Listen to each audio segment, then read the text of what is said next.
Hey GH peeps, what's happening? It's your girl, Tawari Babes, coming at you with a late night review for Thursday. That's right, folks, it's Thirsty Thursday. It is April 25th, 2024. So guys, we're going to, toss it up a little bit, do something a little bit different. Your girl just got, literally, I've had a long work day, okay? I just got through watching today's show. So we're going to label this show Highlight Show, because we're just going to throw out some highlights, you know what I'm saying? Please leave your highlights and comments in the comments section. You guys know I love your highlights and comments. Please like and subscribe if you haven't already, but let's just toss it up and get into it, because GH... Okay, so this show, we're going to start this off at Laura's, right? And Laura's figuring out that it ain't so easy trying to work at home with a toddler. He up there tossing toys and got little hammers. He's doing the most. Ace is having him a good old time. And Laura trying to get the budget done. Now she talking about blocking people or having some people block people. Ain't so easy, Laura girl. And Trina shows up, and I'm just like, okay. So she's talking about how she's now feeling personally responsible. Well, not responsible, but she's feeling some type of way because she was keeping Spencer from Ace. Girl, Spencer was needed to be being a boy, being a man with you. But they wrap it around to, well, it's because it really wasn't about Ace. That's what Laura says. It was really about Esme. Which it was. So now we got Trina placing herself as the next nanny babysitter for Ace. Now she's going to step and take in the place for Spencer. This is the answer and the solution to Chavez not coming back. Is now we have made Trina the glorified nanny for Ace. And she's like, I ain't got nothing to do. I'm even gonna short my hours at Ava's at the gallery. So you're not going to school. You're not gonna be working that much. And now you about to be nanny. Guys, come on. Like I said, I know this was a crazy thing. Nicholas is not coming back. Yeah, we've embraced that. But this is not so penis. Oh my gosh. And wasn't she talking about getting her own place, guys? Wasn't she talking about that? How's she gonna get her own place if she's cutting back her hours? This child needs to get back to work, get back to school. I know you heard, boo, but you need to put yourself back into the normal things. This babysitting stuff, no. Anyway, Laura goes to see Ava to discuss Trina's, and this is my personal opinion, mental fitness grieving process. All of that. Because, she wants to spend time with Ace, and they're all discussing, maybe she's, using this as a way to get, to keep Spencer's memory alive and not really letting go. And I'm like, why, Laura, are you not having this discussion with her mother? I know Ava's her girl, but why, if you want to know why didn't she go talk to Curtis, her buddy? You go see Ava? Curtis, your buddy. Why didn't you talk to her supposed... Guys, make it make sense for me. And somehow, and I think Ava did this on purpose. I'm just going to say, because now we just know that Ava Jerome is out for the kill. Did she just slide that whole entire thing in about everybody, being pressed because her and Sonny, there's little mumblings and little grumblings going around? Is she trying to get Laura to get sympathy from Laura, to start working on her sympathy campaign so she can have people that are, got her back, when things go to hell or when people try to come after her for this Sonny situation? And she can get, the mayor, Laura, on her team. I don't know if she knows that Laura's really for Sonny anymore anyway. But I was like, I sound like Ava's trying to gain support. And Nicholas is being transferred out of state. So we don't have a Cassadine nowhere. Oh, I'm sorry. We have Ace and we have Christina. And yeah, we have Alexis and her kids. Those are not, they're not Cassadines. The only Cassadine we really can look at is Ace, but he ain't no Cassadine. He ain't no Cassadine, and Shar ain't around being no Cassadine. And Valentine ain't. Where the Cassadines at? If y'all don't bring the Cassadines back, I'm gonna be upset. You bring the Cassadine. I am so mad that they have written Nicholas off. Like, no Nicholas, no. So we ain't got nobody. And who buying? And who did we ever find out who buying the Cassadine Island? Did that just drop? I'm gonna stop. Troy, you be like, Troy, you ain't even talking about the day's story. I know. I'm gonna stop. So, of course, Ava's talking about staying, you know, they get into the conversation about her staying over there with Avery and her staying at Sonny's house, and she calls it home, and Laura's like, oh, home?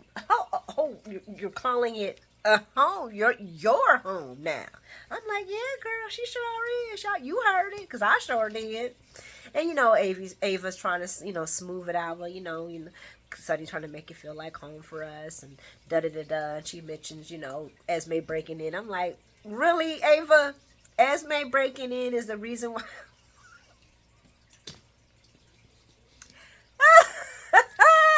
No wonder she had to keep going, because Laura's like, Esme in jail, girl. What are you talking about? And she was like, oh, well, there were other incidences.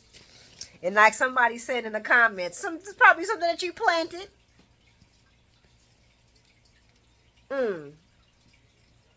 So Laura asked Ava, well, I hear, you know, you're doing everything for everybody else, but what about you? What do you want? I said, girl, she got who she want. Sonny. Right? Eating out the palm of her hand. She got little Sonny all wrapped up in her fingers. That's what she good. She good, Laura. You ain't got to worry about that. So TJ walks in to awaken up Molly from the couch, and I'm like, dang, girl, I guess Christina really did wear you out. She tells him about Chris, Jocks, and the bachelorette party. And okay. I know we asked for these scenes, guys. I know. Y'all can blame me for this scene. Y'all can blame Tawari for this scene. Because I was like, I want to hear him argue. I want to hear the disconnect. Y'all can blame me. Okay, I'll take it. But TJ is okay. Now TJ going just a little too far. Okay, I understand about the stress situation, but she can't be out at no bachelorette party around other people. Oh my God! I'm like, dude, you Kojic, huh? You like your ladies to wear their dresses down to their ankles, don't they? This man and his rules and regulations. Okay. He talking about he wanted her home by 8 o'clock. They talking about home by 8 o'clock, drinking Evian water and listening to Ruth Later Gingrich on low. I think Molly and TJ need that little fake belly that they just suspended in the house, and then the little baby just grows in it, and they can just sit there and do all the little manipulations to it. That's not even realistic. That's not realistic, and I'm glad. And I'm glad that Molly pointed out that that's not realistic. Now, guys, I am going to recognize that TJ could possibly be traumatized from the last miscarriage. And he cannot and does not want to go through that again. And I remember, he didn't even want to do this. All of this was Molly. He wanted to wait. After that last miscarriage, he was like, no, I'm good. I'm good. I can wait. I need to heal from this miscarriage. And she's like, no, we gotta have a baby right now. And so Molly starts to tell, and I highlighted this. I'm like, so for real, so everyone blaming Joss on going off on, no, I'm not gonna say everyone. Molly and Christina are blaming the liquor for Joss going off on Christina. Christina needed that, okay? And after today's scene, she needs a lot more. I'm so over her ass. Ooh, do y'all think... Let me get there.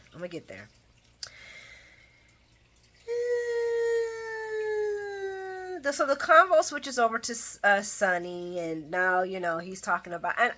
so he's talking about, the Sonny connection to their kid. And And I'm just looking at TJ. I was like, did he pay for you to go to school, TJ? You sure is being an awfully hater right now. All of a sudden now Sonny's bad. And I mean, Sonny always been bad. You had no problem with that, I guess. Guys, I guess this is what they said, this is what the arguments, TJ said, these are the arguments that him and Molly have, where he's trying to tell her his concerns and Molly defends her sister. I agree with Molly. I'm like, you're asking for unrealism right now, bro. You you just are, okay? Life is stressful, dude. Just chill. And it's oddly enough, Molly does bring up the 6 degrees of separation and Sonny's many exes and his lots of kids. And it made me think of, yeah, like your sisters. One is his baby mama, and ex-girlfriend, baby mama, and the other one's his daughter. I mean, how much 6 degrees of separation can you have? But she's telling TJ that Christina's going to give birth to the baby, and she can go back to being daddy's little girl, and we get our baby, and we get to be happy in our own homes, and we ain't got to worry about none of this ever again. Okay? And Molly reminds TJ that if it hadn't been for Christina, they wouldn't be getting this anyway. And I'm like, whoa. You didn't even give a chance to even interview any of the surrogates. Y'all just went for Christina. Well, I'm sorry. You just went for Christina. And they talk about prosecuting Sonny, and TJ's hoping that she don't. And I'm like, well, I'm kind of hoping that she do. I want the mess. I want to see what's going to happen, guys. I know y'all do. So we're going to go over here to the Metro Court, and Carly's giving the team her welcome back speech and telling them we're going to get this hotel from 4 stars back to 5. Woohoo! Sorry, I'm loud. Okay, guys. And Christina walks in, congratulating her, and then starts with the BS. Starts right off with the BS. I got to give it to Carly. I probably wouldn't have stood there that long to have that conversation that long with that little immature peon. Because Christina's starting to get on my damn nerves. Her and Sam is getting on my... Them Alexis women, oh my gosh! I guess they like what is Kyrie speaks saying? The Davis whatever they got the other soap. This is the Davis women. They just all annoying. I'm sorry, guys. But she starts coming at Carly about, well, what happened to Nina? How could she afford it? Did Sonny buy it for her? And I was like, girl, if you don't stay in your business and go on somewhere. See what I'm saying? You can't touch them, but you maybe just politely nudge them in the middle of the forehead, just like go somewhere. Carly like, girl. Carly like, look, you little annoying girl. That is none of your damn business. Yes, guys, that is exactly what I wrote. Carly like, look, you little annoying girl. That is none of your damn business. I mean, for real. Christina is so out of pocket. And when Carly mentions about Nina being back at Crimson, well, that's good for Crimson. You know what's good for you right now? To get some going on. To get something stepping. To get on. To get on, little cowboy. Oh, girl. Oh, my goodness. That girl just annoys the hell out of me. Carly tells Christina about Sonny acting different and how he's been vicious and just out of sorts lately, and that Ava is not a great influence on him. And of course, Christina's defending him again. Well, after Nina. And Carly's like, girl, bye. We just had a 10-minute argument about how he was mad because I took the hotel back from Jason and didn't take it back from him. Do you really think your daddy thinking about that girl? Christina is so misguided. She is too old for this, guys. Christina is too old for this, okay? She acting like she 18. And we got to remember who the oldest. Jocelyn's actually younger than Christina. I know, right?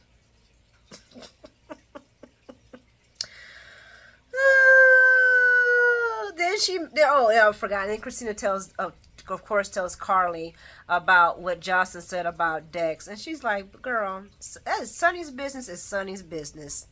Don't ask no questions you do not want answers to. You should just try to stay out of it. Now go on about your business.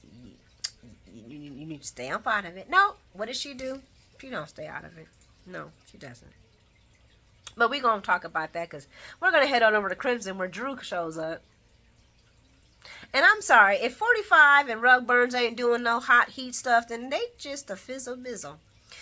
Even though Rug Burn does mention that she would like to get the Highmark Stadium so that the Crimson can do a shoot there, and Drew's 45 just starting to get on my nerves. He's like, they ain't gonna be having you play for them or whatever. She's just trying to make money, man, for your magazine.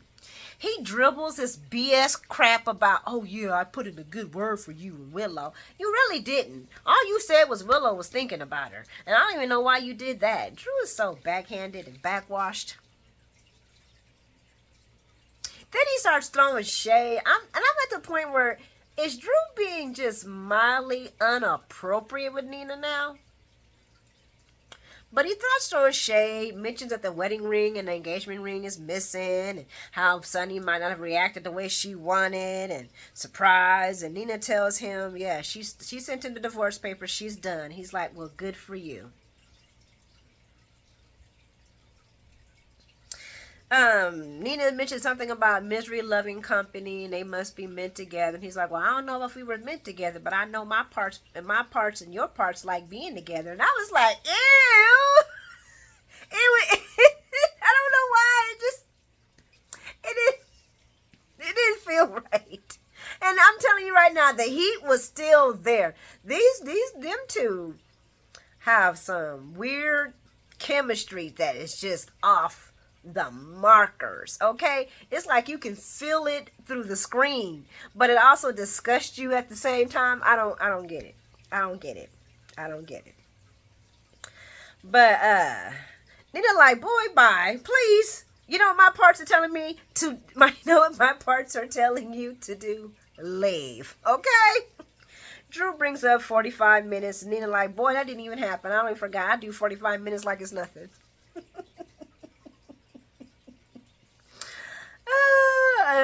Drew then heads off because, of course, whatever. I don't even know. Why did he come there, guys? I didn't write it down because I didn't write it down. I was just, because I told you, I just took down some short notes. That's when Christina comes in, guys. And I just think she is forever setting Sonny and Nina and Carly into some BS. And she's doing it again. So she comes in to see Nina, tells about Carly taking over back at Deception, at the Metro Court, and Nina tells Christina about selling the Metro Court under the fact that she thought that Sonny would be happy about it. Turns out that Ava was just playing her all along and long gaming her, which I think we all starting to see. And that tells Christina about the SEC, and even though I did it, Ava put it in my head. I would be ashamed. To say that to somebody. Somebody put it in my head. I mean, I did it, but they helped. Because they mentioned it? Because you that naive. You just don't have no train of thought for your own. Just none. You just... Anyway, so you know what? Christina's gonna put a stop to it. Not if I have anything to do with it. Girl, what Christina gonna do? What is Christina gonna do? And then Nina like, you better be careful and watch your back. What the hell? So, she ain't lying though. She ain't lying. Christina does bring up a point. There are some of us that haven't forgot about Morgan and Connie Falconeri. So maybe if she mentions that to her father, Connie, he already knows about Morgan. They've talked about that already. I don't know. I don't know, guys. We gonna see how this turns out. I don't know. We gonna see. Y'all let me know what y'all think about all that. Jason going to go see Sonny. We gonna summarize this one up, okay? Sonny tells Jason to be a dad to his kids and don't worry about him and his kids.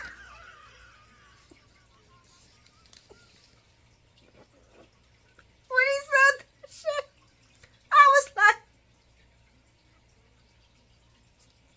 you been gone for your kids for 2 years, you gonna come back and tell me how to do my family?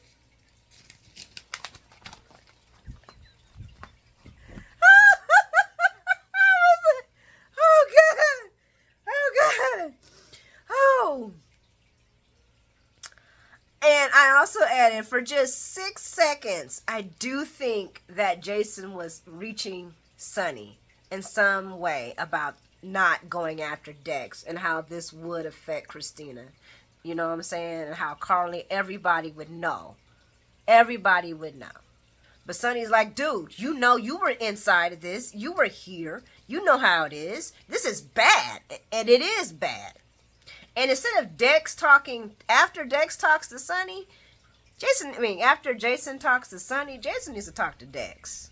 Because Anna's playing this boy. She playing with this boy life. But I don't know. I think Jason might have got through to Sonny. And it's almost like Sonny was like getting comfortable with talking to him again, and then the traitor traitor, all that crap started coming back up again. And just for 5 minutes, it was good to see them two working together. Blaze and Brooklyn meet to discuss the future work for Blaze and her career. And the story that stands out the most is Brooklyn giving Blaze another opportunity to be like, hey, your mom's a great business manager, but you don't have to keep your life in the closet if you don't want to. If you want to come out the closet, this is a new generation, a new time zone. You know what I'm saying? People are a lot more accepting than they were back then. You will be okay. I don't want you to have to, limit your life. And nobody should be telling you to do that. And Blaze is like, actually, this works. Me and Christina, we new in a relationship. You know what I'm saying? I kind of want to keep it to myself. She want to keep it to herself. We want to keep us to ourselves. That's separate from my life, and I kind of like it this way. She's maybe in a year or two or whenever. And Brooklyn says whenever, and Brooklyn's point was whenever you feel comfortable, don't let anybody else guide that moment. Let that be your controlling decision. And I have to agree with Brooklyn on that. But I don't think this is Blaze and this secret thing is going to work, because too many people are in the business, and pretty soon it's going to get out. Pictures are going to get out. Everybody taking pictures. The photographer taking pictures of them kissing. Somebody's going to get out that Blaze, especially since she's such a mega star. Moving along, Drew and Carly talk. He comes to congratulate Carly for having the Metro Court, but also throws a little left punch that she got a better offer from Jason. And I'm like, oh, God. Carly tells him that, they just couldn't get things right, but we tried. And Drew brings up, yep, it cost us a lot. Acids, life, charges. And Carly's like, your freedom. But it's a reset time. Back to the new old normal. And Carly mentions that things are back the way they're supposed to be. And Drew says, not yet. What does that mean? With Carly and... The only way they would be back the way they used to be is if if Sonny and... What does he mean by that? I don't know, guys. I don't know what... And he walks off smiling. I don't know what that means. But that's all I got for the show. I know, guys. You're like, Twirry. I know. I'm sorry, guys. But your girl, it's been a long day. I'll be better tomorrow. But I did want to come and talk about something because, yeah, there was some one-liners on there, especially the Jason one. His son, telling him to be a dad. I loved it. I'm sorry. I loved it. But y'all, please let me know what y'all highlights and comments was. And better show tomorrow. But thanks again for hanging out with me. I'll see you guys tomorrow. You are all incredibly awesome. Have a great day and sleep well. Talk to you soon. Peace.